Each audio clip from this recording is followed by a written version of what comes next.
कर्पूरिगौरं करुणावतारं संसारसारं भुजगेन्द्रहारं सदा वसन्तं हृदयारविन्दे भवं भवानी सहितं नमामि। श्री शिवाय नमस्तुभ्यम। आप सुन रहे हैं श्री शिव महापुराण कथा रुद्र संहिता के द्वितीय खंड सती से।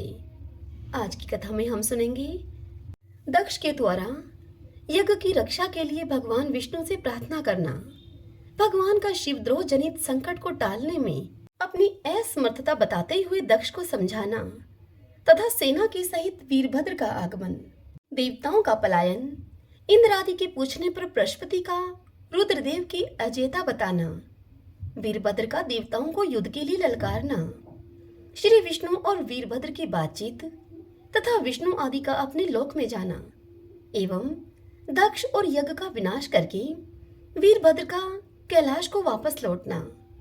आज के दिन हम इस पावन कथा का रसपान कर रहे हैं।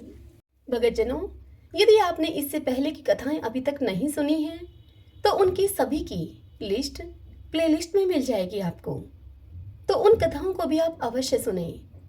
और आपको बता दूं कि हमारे इसी चैनल पर सुबह 5 बजे अधिक मास महात्म्य की कथाएं सुनाई जा रही हैं, तो आप उन्हें भी सुने और पुण्य लाभ कमाइए।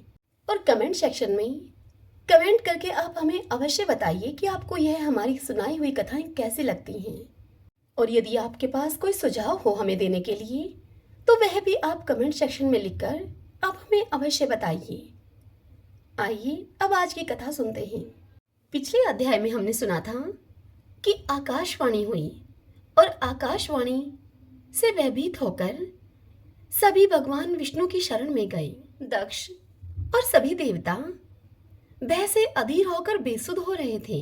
उन्होंने स्वजन वत्सल देवादिदेव भगवान विष्णु को प्रणाम करके और उनकी स्तुति करके कहा कि हे देव देव हरे, हे विष्णु, हे दीनबंधु, हे कृपानिधि, आपको मेरी और मेरे यज्ञ की रक्षा करनी चाहिए। अब इससे आगे की कथा सुनते हैं। दक्ष बोले स्तुति करते हुए भगवान विष्णु से, हे प्रभु, आप ही यज्ञ के रक्षक हैं, यज्ञ ही आपका कर्म है और आप यज्ञ स्वरूप हैं। आपको ऐसी कृपा करनी चाहिए जिससे कि यज्ञ का विनाश न हो। शिव पुराण की यह कथा सुनाते हुए ब्रह्मा जी मुनीश्वर नारद जी से कहते हैं कि हे मुनीश्वर नारद, इस तरह से अनेक प्रकार से सादर प्रार्थना करके दक्ष भगवान श्री हरि के चरणों में गिर पड़े। उनका चित्त भय से व्याकुल हो रहा था। तब जिनके मन में घबराहट आ गई थी उन प्रजापति दक्ष को उठाकर और उनकी पूर्वोक्त बात को सुनकर भगवान विष्णु ने देवादिदेव शिव का स्मरण किया। अपने प्रभु एवं महान ऐश्वर्य से युक्त परमेश्वर शिव का स्मरण करके शिव तत्व की ज्ञाता श्री हरि दक्ष को समझाते हुए बोले। श्री हरि ने दक्ष से कहा कि दक्ष, मैं तुमसे तत्व की बात बता रहा हूं, तुम मेरी बात को ध्यान देकर सुनो। मेरा यह वचन तुम्हारे लिए सर्वथा हितकर तथा महामंत्र के समान सुखदायक होगा। दक्ष, तुम्हें तत्व का ज्ञान नहीं है, इसीलिए तुमने सबके अधिपति परमात्मा शंकर की अवहेलना की है। ईश्वर की अवहेलना से सारा कार्य सर्वथा निष्फल हो जाता है। केवल इतना ही नहीं, पग पग पर विपत्ति भी आती है। जहां अपूज्य पुरुषों की पूजा होती है और पूजनीय पुरुष की पूजा नहीं की जाती, वहां दरिद्रता, मृत्यु तथा भय, ये 3 संकट अवश्य प्राप्त होंगे। इसलिए संपूर्ण प्रयत्न से तुम्हें भगवान वृषभध्वज का सम्मान करना चाहिए।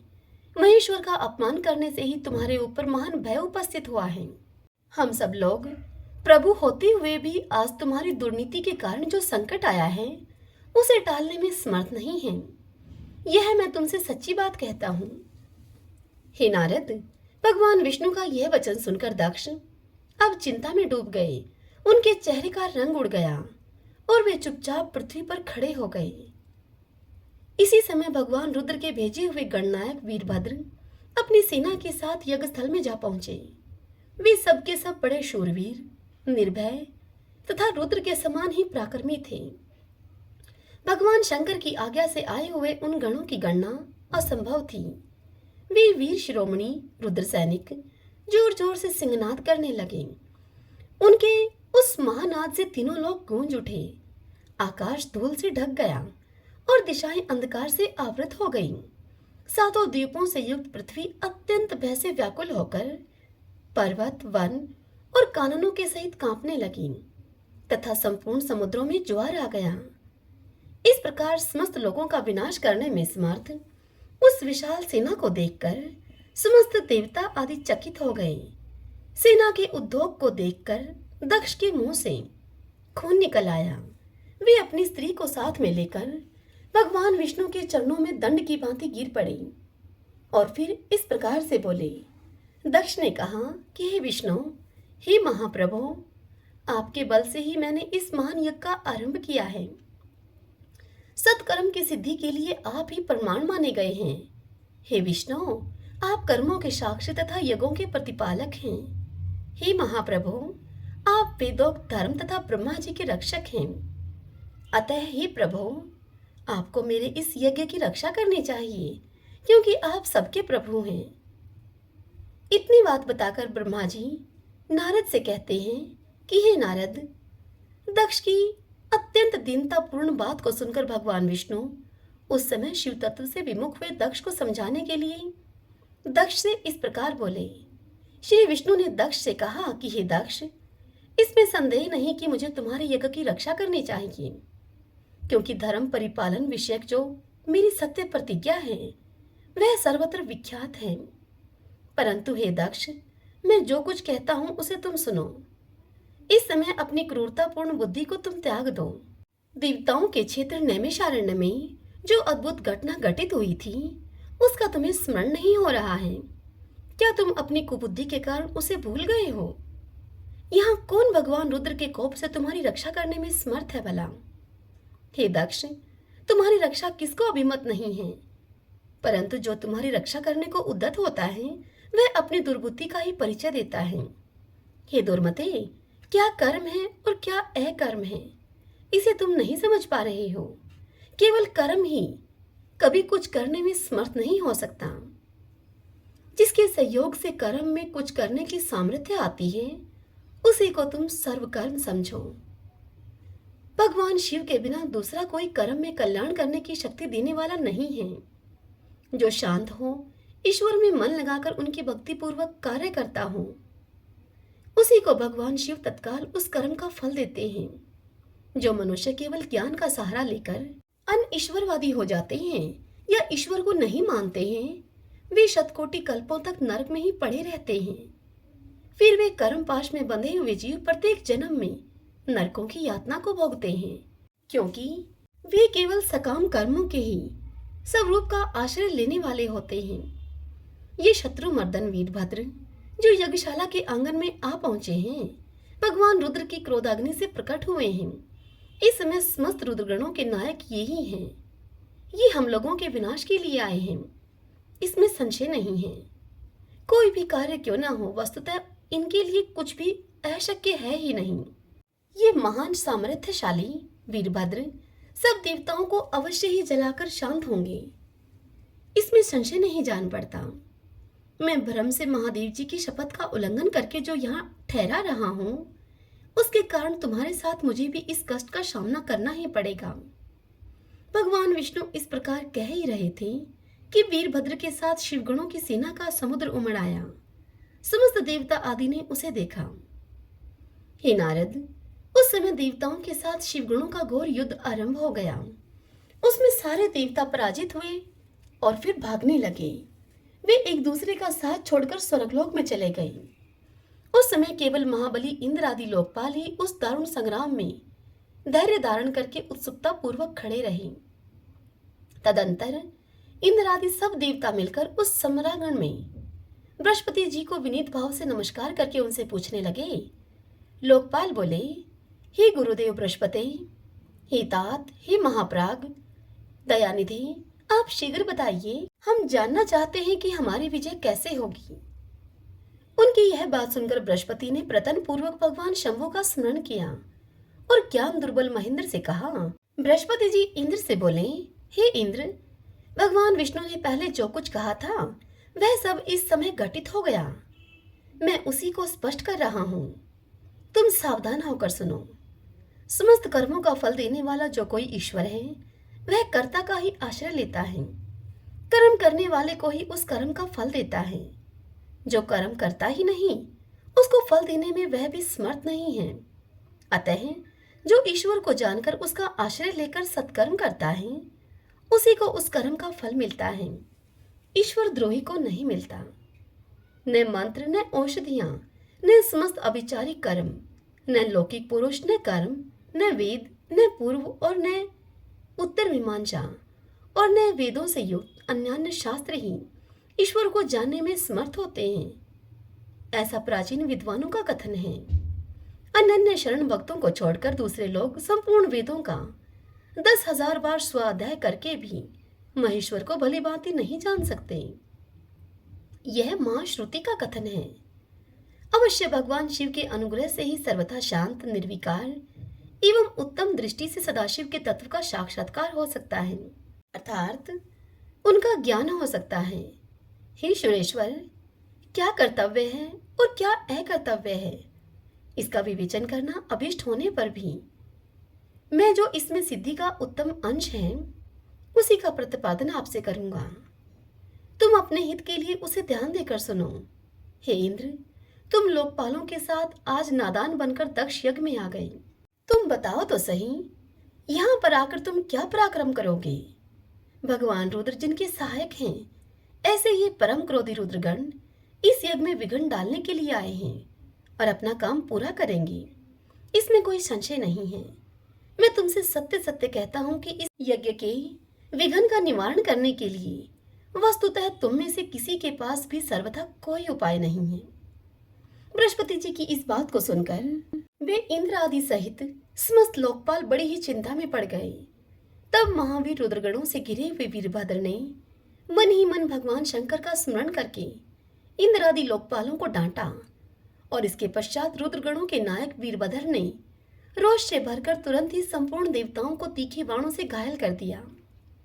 उन बाणों की चोट खाकर इंद्र आदि समस्त सुरेश्वर भागते हुए 10 दिशाओं में चले गए।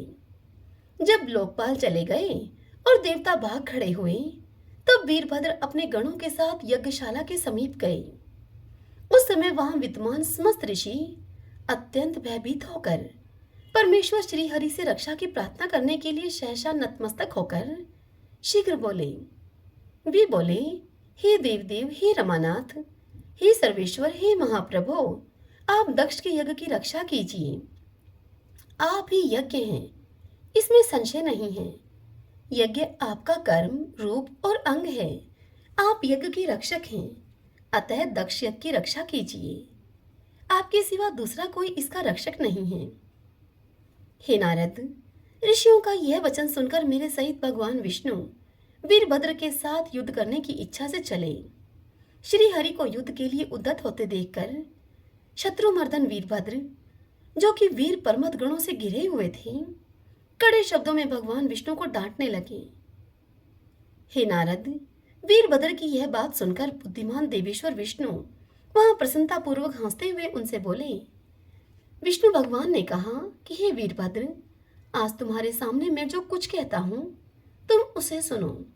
मैं भगवान शंकर का सेवक हूं, तुम मुझे रुद्रदेव से विमुख न कहो। दक्ष अज्ञानी है, कर्म कांड में ही इसकी निष्ठा है। इसने मूर्तावश पहले मुझसे बारंबार अपने यज्ञ में चलने के लिए प्रार्थना की थी। मैं भक्त के अधीन ठहरा, इसीलिए मैं यहाँ चला आया। भगवान महेश्वर भी भक्त के अधीन रहते हैं। तात, दक्ष मेरा भक्त है, इसीलिए मुझे यहाँ आना पड़ा है। रुद्र के क्रोध से उत्पन्न हुए हे वीर, तुम रुद्र तेज स्वरूप हो, उत्तम प्रताप के तुम आश्रय हो। मेरी प्रतिज्ञा को तुम सुनो। मैं तुम्हें आगे बढ़ने से रोकता हूं और तुम मुझे रोको। परिणाम वही होगा जो होने वाला होगा। मैं पराक्रम करूंगा। हे पुत्र नारद, भगवान विष्णु के ऐसा कहने पर महाबाहु वीरभद्र हंसकर उनसे बोला कि आप मेरे प्रभु के प्रिय भक्त हो। यह जानकर मुझे बड़ी प्रसन्नता हुई है। इतना कहकर गणनायक वीरभद्र हंस पड़ा और विनय भाव से नतमस्तक होकर बड़ी प्रसन्नता के साथ श्री विष्णुदेव से इस प्रकार कहने लगा। वीरभद्र ने श्री विष्णु से कहा कि हे महाप्रभु, मैंने आपके भाव की परीक्षा के लिए कड़ी बातें कही थी। इस समय यथार्थ बात आपसे कहता हूँ, सावधान होकर सुनिए। हे हरे, जैसे शिव हैं वैसे आप हैं, जैसे आप हैं वैसे ही शिव हैं, ऐसा वेद कहते हैं और वेदों का यह कथन शिव की आज्ञा के अनुसार ही है। हे रामानाथ, भगवान शिव की आज्ञा से हम सब लोग उनके सेवक ही हैं। फिर भी मैंने जो बात कही है वह इस वाद विवाद के अवसर के अनुरूप ही है। आप मेरी हर बात को आपके प्रति आदर के भाव से ही कही गई समझिए। ब्रह्मा जी कहते हैं कि हे नारद, वीरभद्र का यह वचन सुनकर भगवान श्री हरि हंस पड़े और उसके लिए हितकर वचन कहने लगे। श्री विष्णु ने कहा, हे महावीर, तुम मेरे साथ निशंक होकर युद्ध करो। तुम्हारे अस्त्रों से शरीर के भर जाने पर ही मैं अपने आश्रम को जाऊंगा। ऐसा कहकर भगवान विष्णु चुप हो गए। हे नारद, और युद्ध के लिए कमर कसकर वह डट गए। महाबली वीरभद्र भी अपने गणों के साथ युद्ध के लिए अब तैयार हो गए। हे नारद, तदंतर भगवान विष्णु और वीरभद्र में घोर युद्ध हुआ। अंत में वीरभद्र ने भगवान विष्णु के चक्र को स्तंभित कर दिया और शारंग धनुष के 3 टुकड़े कर डाले। तब मेरे द्वारा एवं सरस्वती देवी के द्वारा बोधित हुए श्री विष्णु ने उस महान गणनायक वीरभद्र को असह तेज से संपन्न जानकर वहां से अंतर्ध्यान होने का विचार किया। दूसरे देवता भी यह जान गए कि सती के प्रति जो अन्याय हुआ है उसी का यह सब भावी परिणाम है। दूसरों के लिए इस संकट का सामना करना अत्यंत कठिन है। यह जानकर वे सब देवता अपने सेवकों के साथ स्वतंत्र सर्वेश्वर शिव का स्मरण करके अपने अपने लोक को चले गए। मैं भी पुत्र के दुख से पीड़ित होकर सत्यलोक में चला आया और अत्यंत दुख से आतुर होकर मैं सोचने लगा कि अब मुझे क्या करना चाहिए। मेरे तथा श्री विष्णु के चले जाने पर मुनियों के सहित समस्त यज्ञ के आधार रहने वाले देवता शिवगणों के द्वारा पराजित होकर भाग गए। उस उपद्रव को देखकर और उस महामक का विध्वंस निकट जानकर वह यज्ञ भी अत्यंत भयभीत होकर मृग का रूप धारण करके वहां से भाग गया। मृग के रूप में आकाश की ओर भागते हुए वीरभद्र ने उसे पकड़ लिया और उसका मस्तक काट डाला। फिर उन्होंने मुनियों तथा देवताओं के अंग भंग कर दिए और बहुतों को उन्होंने मार डाला। प्रतापी मणिभद्र ने भृगु को उठाकर पटक दिया और उनकी छाती को पैर से दबाकर तत्काल उनकी दाढ़ी मूछ नोच ली। चंड ने बड़े वेग से पुषा के दांत उखाड़ लिए, क्योंकि पूर्व काल में जिस समय महादेव जी को दक्ष के द्वारा गालियां दी जा रही थी उस समय पुषा दांत दिखा दिखाकर हंस रहे थे। नंदी ने भग को रोषपूर्वक पृथ्वी पर दे मारा और उनकी दोनों आंखें निकाल ली, क्योंकि जब दक्ष शिवजी को श्राप दे रहे थे उस समय वे आंखों के संकेत से अपना अनुमोदन सूचित कर रहे थे। वहां रुद्र गण नायकों ने स्वधा, स्वाहा और दक्षिणा देवियों की बड़ी विडंबना अर्थात दुर्दशा की। वहां जो तंत्र मंत्र तथा दूसरे लोग थे उनका भी बहुत तिरस्कार किया। ब्रह्मपुत्र दक्ष भय के मारे अंतर्वेदी के भीतर छिप गए। वीरभद्र उनका पता लगाकर उन्हें बलपूर्वक पकड़ लाए। फिर उनके दोनों गाल पकड़कर उन्होंने उनके मस्तक पर तलवार से आघात किया, परंतु योग के प्रभाव से दक्ष का सिर अभेद हो गया था, इसलिए कट नहीं सका। जब वीरभद्र को इस बात का ज्ञान हुआ कि संपूर्ण अस्त्र शस्त्रों से इनके मस्तक का भेदन नहीं हो सकता, तब उन्होंने दक्ष की छाती पर पैर रखकर दबाया और दोनों हाथों से गर्दन मरोड़कर उनकी गर्दन को तोड़ डाला। फिर शिवद्रोही दुष्ट दक्ष के उस सिर को गणनायक वीरभद्र ने अग्निकुंड में तोड़कर डाल दिया। तदंतर जैसे सूर्य घोर अंधकार राशि का नाश करके उद्याचल पर आरूढ़ होते हैं, ठीक उसी प्रकार वीरभद्र दक्ष और उनके यज्ञ का विध्वंस करके कृत कार्य होकर तुरंत ही वहां से उत्तम कैलाश पर्वत को चले गए। वीरभद्र को काम पूरा करके आया हुआ देखकर परमेश्वर शिव मन ही मन बहुत ही संतुष्ट हुए और उन्होंने उन्हें वीर परमत गणों का अध्यक्ष बना दिया। सूत जी इस कथा को ऋषियों को सुनाते हुए कहते हैं कि हे महर्षियों, अमित बुद्धिमान ब्रह्मा जी की कही हुई यह शिव पुराण की कथा सुनकर द्विश्रेष्ठ नारद जी विस्मय में पड़ गए उन्होंने प्रसन्नता पूर्वक ब्रह्मा जी से प्रश्न किया। नारद जी ने ब्रह्मा जी से पूछा कि पिताजी, भगवान विष्णु शिव जी को छोड़कर अन्य देवताओं के साथ दक्ष के यज्ञ में क्यों चले आए, जिसके कारण वहां उनका तिरस्कार हुआ? क्या वे प्रलयकारी पराक्रम वाले भगवान शंकर को नहीं जानते थे? फिर उन्होंने अज्ञानी पुरुष की भांति रुद्रगणों के साथ युद्ध क्यों किया? हे करुणानिधि, मेरे मन में यह बहुत बड़ा संदेह है। आप कृपा करके मेरे इस संशय को नष्ट कर दीजिए। और हे प्रभु, मन में उत्साह पैदा करने वाले शिव चरित्र को मुझसे कहिए। तब ब्रह्मा जी ने नारद से कहा कि नारद, पूर्व काल में राजा श्रुव की सहायता करने वाले श्रीहरि को दधीचि मुनि ने श्राप दे दिया था, जिससे कि उस समय वे इस बात को भूल गए थे और दूसरे देवताओं के साथ दक्ष के यज्ञ में वह चले गए। दधीचि ने क्यों श्राप दिया, यह अब तुम सुनो। प्राचीन काल में शुभ नाम से प्रसिद्ध एक महातेजस्वी राजा हो गए हैं। वे महाप्रभावशाली मुनीश्वर दधीचि के मित्र थे। दीर्घ काल की तपस्या के प्रसंग से शुभ और दधीचि में विवाद आरंभ हो गया, जो तीनों लोकों में महान अनर्थकारी के रूप में विख्यात हुआ। उस विवाद में वेद के विद्वान शिवभक्त दधीचि कहते थे कि शूद्र, वैश्य और क्षत्रिय, इन तीनों वर्णों से ब्राह्मण ही श्रेष्ठ है, इसमें संशय नहीं है। महामुनि दधीचि की वह बात सुनकर धन वैभव के मद से मोहित हुए राजा शिव ने उनकी इस बात का प्रतिवाद किया। शिव बोले, राजा इंद्र आदि 8 लोकपालों के स्वरूप को धारण करता है। वह समस्त वर्णों और आश्रमों का पालक एवं प्रभु है, इसलिए राजा ही सबसे श्रेष्ठ है। राजा की श्रेष्ठता का प्रतिपादन करने वाली श्रुति भी कहती है कि राजा सर्वदेवमय है। हे मुने, इस श्रुति के कथन के अनुसार जो सबसे बड़ा देवता है वह मैं ही हूँ। इस विवेचन से ब्राह्मण की अपेक्षा राजा ही श्रेष्ठ सिद्ध होता है। हे चैवनंदन, आप इस विषय में विचार करें और मेरा अनादर न करें, क्योंकि मैं सर्वथा आपके लिए पूजनीय हूँ। राजा शुभ का यह मत श्रुतियों और स्मृतियों के विरुद्ध था।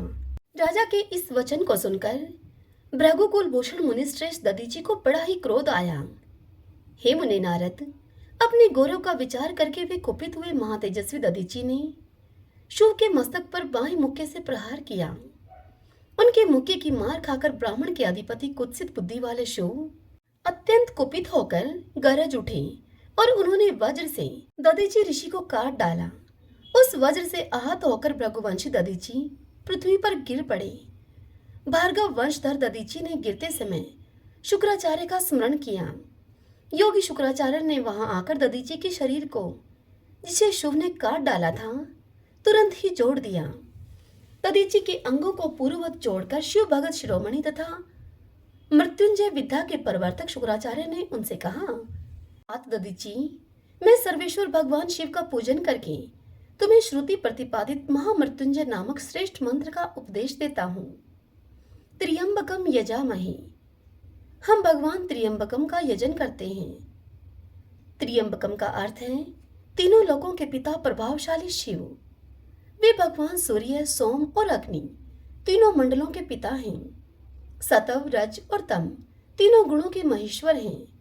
आत्म तत्व, विद्या तत्व और शिव तत्व, इन 3 तत्वों के आह्वानीय, ग्रहपत्य और दक्षिणाग्नि, इन तीनों अग्नियों के सर्वत्र उपलब्ध होने वाली पृथ्वी, जल एवं तेज, इन 3 मूर्त भूतों के अर्थात सात्विक आदि भेद से त्रिविध भूतों के, द्विदिव यानी कि स्वर्ग के, त्रिभुज के, त्रिधा भूत सबके ब्रह्मा, विष्णु और शिव तीनों देवताओं के महान ईश्वर महादेव जी ही हैं। यहाँ तक मंत्र के प्रथम चरण की व्याख्या हुई। मंत्र का द्वितीय चरण है सुगंधिम पुष्टि वर्धनम। जैसे फूलों में उत्तम गंध होती है, उसी प्रकार वे भगवान शिव संपूर्ण भूतों में, तीनों गुणों में, समस्त कृत्यों में, इंद्रियों में, अन्यान्य देवों में और गणों में उनके प्रकाशक सारभूत आत्मा के रूप में व्याप्त हैं। अतएव सुगंध युक्त एवं संपूर्ण देवताओं के ईश्वर हैं वे। यहाँ तक सुगंधिम पद की व्याख्या हुई। अब पुष्टि वर्धनम की व्याख्या करते हैं। उत्तम व्रत का पालन करने वाले हे द्विश्रेष्ठ, हे महामुनि, हे नारद, उन अंतर्यामी पुरुष शिव से प्रकृति का पोषण होता है। महतत्व से लेकर विशेष पर्यंत संपूर्ण विकल्पों की पुष्टि होती है तथा मुझ ब्रह्मा का, विष्णु का, मुनियों का और इंद्रियों के सहित देवताओं का भी पोषण होता है। इसीलिए वे ही पुष्टिवर्धन हैं। अब मंत्र के तीसरे और चौथे चरण की व्याख्या करते हैं। उन दोनों चरणों का स्वरूप यों है: उर्वा रुक्मियु बंधनात् मृत्यो मुरुक्ष्य मामृतात्। अर्थात प्रभो, जैसे खरबूजा पक जाने पर लता बंधन से छूट जाता है, उसी तरह से मैं मृत्यु रूप बंधन से मुक्त हो जाऊं, मोक्ष से पृथक न हों। वे रुद्रदेव अमृत स्वरूप हैं, जो पुण्य कर्म से, तपस्या से, स्वाध्याय से, योग से अथवा ध्यान से उनकी आराधना करता है, उसे नूतन जीवन प्राप्त होता है। इस सत्य के प्रभाव से भगवान शिव स्वयं ही अपने भक्त को मृत्यु के सूक्ष्म बंधन से मुक्त कर देते हैं, क्योंकि वे भगवान ही बंधन और मोक्ष को देने वाले हैं। ठीक उसी तरह के जैसे कि उर्वारक अर्थात ककड़ी का पौधा अपने फल को स्वयं ही लता के बंधन में बांधे रखता है और पक जाने पर स्वयं ही उससे बंधन से मुक्त कर देता है। यह मृत संजीवनी मंत्र है, जो मेरे मत से सर्वोत्तम है। तुम प्रेम पूर्वक नियत से भगवान शिव का स्मरण करते हुए इस मंत्र का जप करो। जप और हवन के पश्चात इसी से अभिमंत्रित किए हुए जल को दिन और रात में पियो तथा शिव विग्रह के समीप बैठकर उन्हीं का ध्यान करते रहो। उससे कहीं भी मृत्यु का तुम्हें भय नहीं रहता। न्यास आदि सब कार्य करके विधिवत भगवान शिव की पूजा करो। यह सब करके शांत भाव से बैठकर भक्त वत्सल शंकर का ध्यान करना चाहिए। मैं भगवान शिव का ध्यान बता रहा हूं तुम्हें अब, जिसके अनुसार उनका चिंतन करके मंत्र जप करना चाहिए। इस तरह निरंतर जप करने से बुद्धिमान पुरुष भगवान शिव के प्रभाव से उस मंत्र को सिद्ध कर लेता है। मृत्युंजय का ध्यान इस प्रकार से करें: जो अपने दो कर कमलों में रखे हुए दो कलशों से जल निकालकर उनसे ऊपर वाले दो हाथों के द्वारा अपने मस्तक को सींचते हैं, अन्य दो हाथों में दो घड़े लिए हुए उन्हें अपनी गोद में रखे हुए हैं तथा शेष दो हाथों में रुद्राक्ष एवं मृग मुद्रा धारण करते हैं, कमल के आसन पर बैठे हैं, सिर पर स्थित चंद्रमा से निरंतर झरते हुए अमृत से जिनका सारा शरीर भीगा हुआ है तथा जो 3 नेत्र धारण करने वाले हैं, उन भगवान मृत्युंजय का, जिनके साथ गिरिराज नंदिनी उमा भी विराजमान है, मैं भजन करता हूँ, मैं उनका चिंतन करता हूँ। ब्रह्मा जी आगे कहते हैं नारद जी से कि तात मुनि श्रेष्ठ दधीची को इस प्रकार उपदेश देकर शुक्राचार्य भगवान शंकर का स्मरण करते हुए अपने स्थान को लौट गए। उनकी वह बात सुनकर महामुनि दधीची बड़े प्रेम से शिवजी का स्मरण करते हुए तपस्या के लिए वन में गए।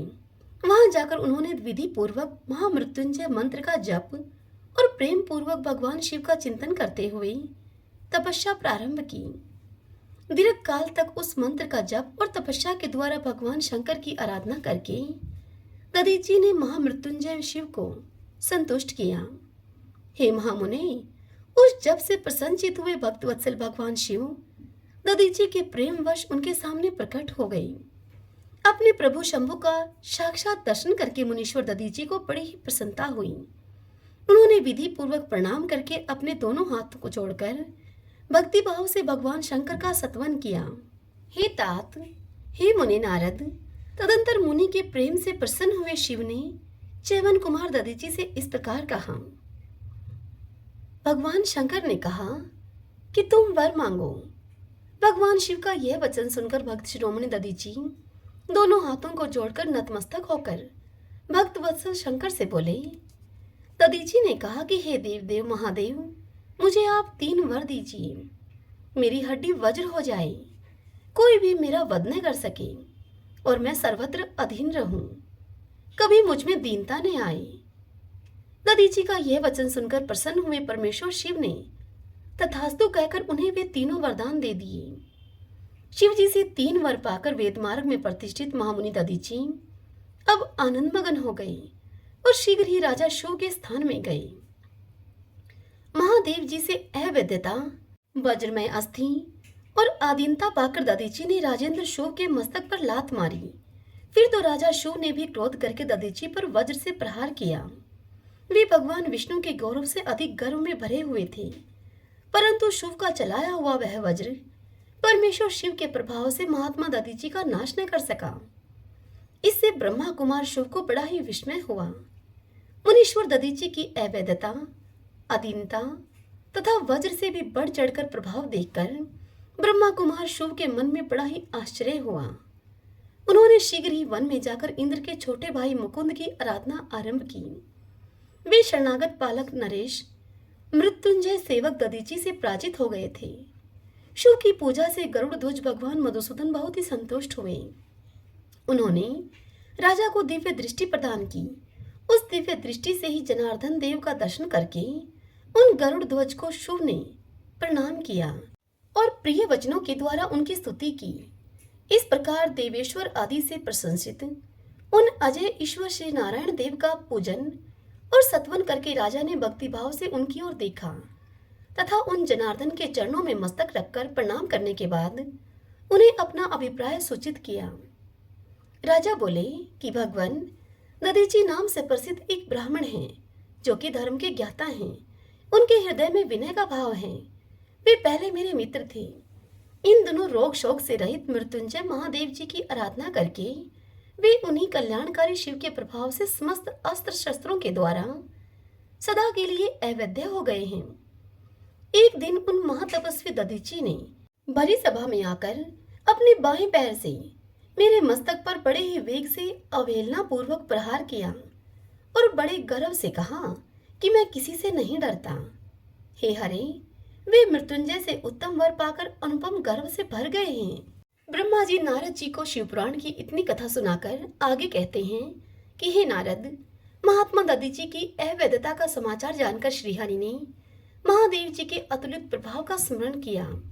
फिर वे ब्रह्मापुत्र राजा शिव से बोले, हे राजेंद्र, ब्राह्मणों को कहीं थोड़ा सा भी भय नहीं है।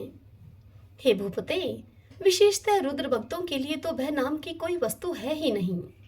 यदि मैं तुम्हारी ओर से कुछ करूं तो ब्राह्मण दधीची को दुख होगा और वह मुझ जैसे देवता के लिए भी श्राप का कारण बन जाएगा।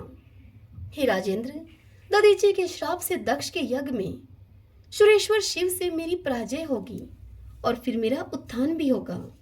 हे महाराज, इसलिए मैं तुम्हारे साथ रहकर कुछ करना नहीं चाहता। मैं अकेला ही तुम्हारे लिए दधीची को जीतने का प्रयत्न करूंगा। भगवान विष्णु का यह वचन सुनकर शिव बोले कि बहुत अच्छा, ऐसा ही हो। ऐसा कहकर वे उस कार्य के लिए मन ही मन उत्सुक होकर प्रसन्नता पूर्वक वहीं पर ठहर गए। हरि ओम तत्सत। श्री शिवाय नमस्तुभ्यं।